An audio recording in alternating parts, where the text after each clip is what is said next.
आई आई आई तू कशाला चालतीयस? हा तू कशाला गेलीस फ्रेश व्हायला? हा अरे आजचे दिवस आंघोळ नसती केली तर चाललं नसतं का? अरे जरा बरं वाटतं रे. ऐकू हळू. ठीक आहेस? हम्म. मी देऊ खायला? हम्म. ठीक.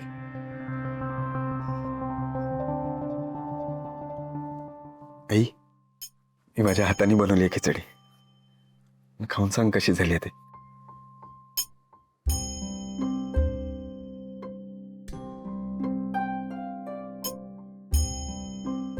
ठीक आहे.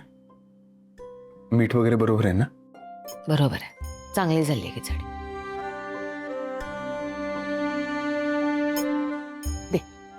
तू खाशील? हा.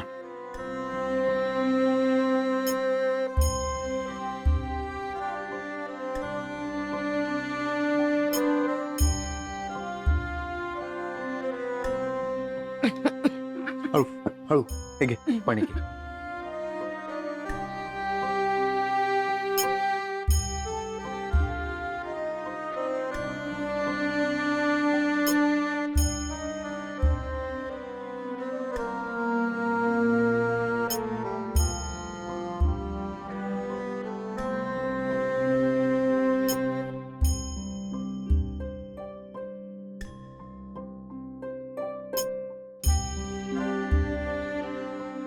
बस आणू का थोडी? नको, बस झालं, भरलं माझं. पाणी पी.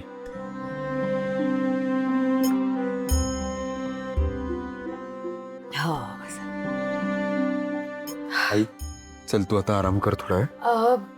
मी ना थोडीशी चालून येते. म्हणजे काय ना, बसून बसून पायात मुंग्या यायला लागल्यात आणि आखडल्यासारखे झालेत रे पाय. आत्ताच जेवले ना, कुठे लगेच झोपायचं. ठीक आहे जरा चालते. चल मी पण येतो. अरे तू कुठे येतोयस? तू थांब इकडेच. अगं मी काही लांब नाही चाललेले बाहेर. आई. इथे हॉल पर्यंत जाऊन येते.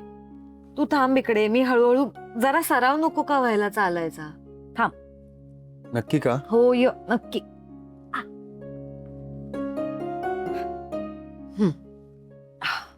येऊ का मी? नको, मी जाईन.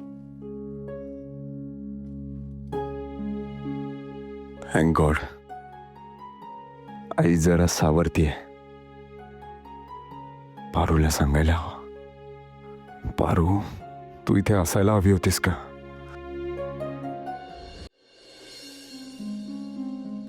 काय बोलतेस? घे. मी काय म्हणतो, आपण आज दिवसभर बाहेर थांबलो, घरी नाही गेलो ते बरं झालं ना. हा म्हणजे एकमेकांबरोबर मस्त वेळ घालवता आला. छान गेला वेळ. खरंय. पण आता बास. म्हणजे तुझी कॉफी संपली की निघू आपण. का बाबा, एवढ्यात घरी नाही जायचं आपण. हो, अजून थोडा वेळ राहू दे ना त्यांना एकमेकांसोबत. हे बघा, त्यांचे जे काही ते रुसवे फुगवे, राग, जे काही कन्फ्युजन वगैरे आहे ना, ते सगळं आजच्याच दूर होऊ दे एकदाच. थांबा थोडा वेळ, नंतर जाऊ आपण. मला वाटतं प्रीतम बरोबर बोलतात. कोणतं प्रीतम खरं म्हणायचं? भावाच्या काळजीपोटी तळमळीनं बोलणारा की स्वतःच्याच मोठ्या भावाला नोकरासारखी वागणूक देणारा? हे नाही, मलाच आता प्रीतम सोबत बोलायला पाहिजे. प्रीतम, तू बोलतोस ते खरं आहे. आपण जरा थांबू अजून. बघितलं, फक्त मला जरा भूक लागली रे. माझ्यासाठी काहीतरी आण ना.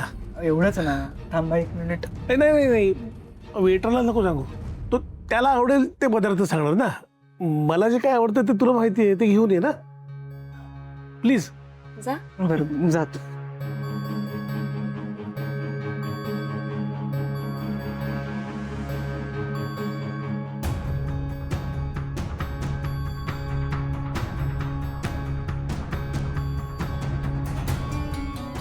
हो, ही सांगत होतं बाबा, तुम्ही इथपर्यंत कशाला आलात?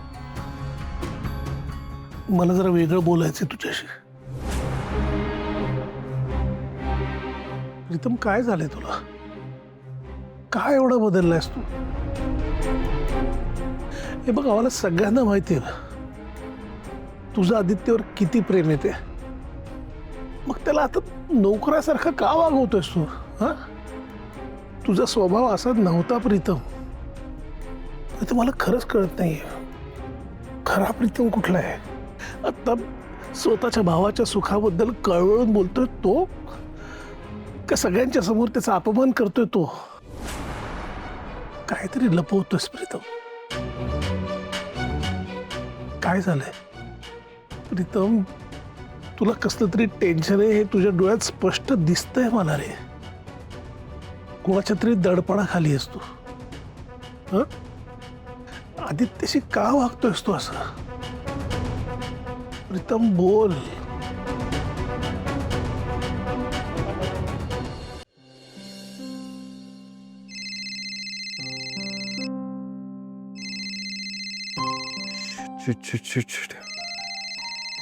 आईला सांभाळण्याच्या नादात ऑफिसला कळवायचंच राहिला.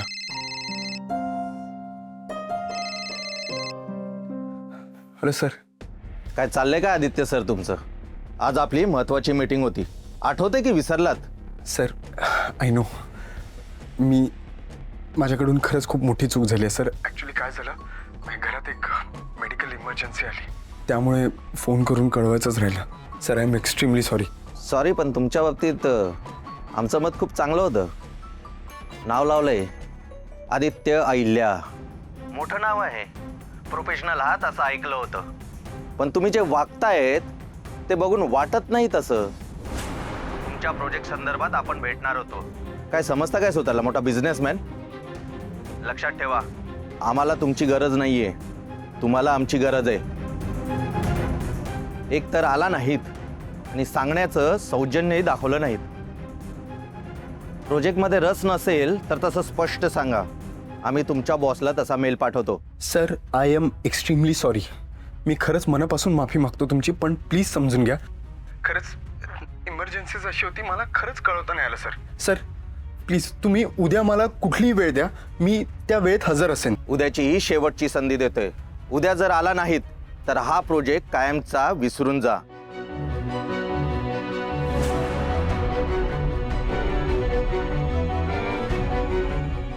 काय रे, काय झालं? काही टेन्शन आहे का? काही नाही, ये ना तू. हळू हळू. झालं वॉक? बरं वाटतं? हो. हां बस बस. हळू. आदित्य, हां. तुझा चेहरा काहीतरी वेगळंच सांगतोय. नक्की काय झालंय? काही प्रॉब्लेम आहे का? कोणाचा फोन होता? तिथे काही टेन्शन आहे का? नाही आई, ऑफिसमधून फोन होता. काही नाही, तू नको टेन्शन घेऊ. तू आता चालून थकली असेल ना, चल आराम कर थोडा. इथे बस बस.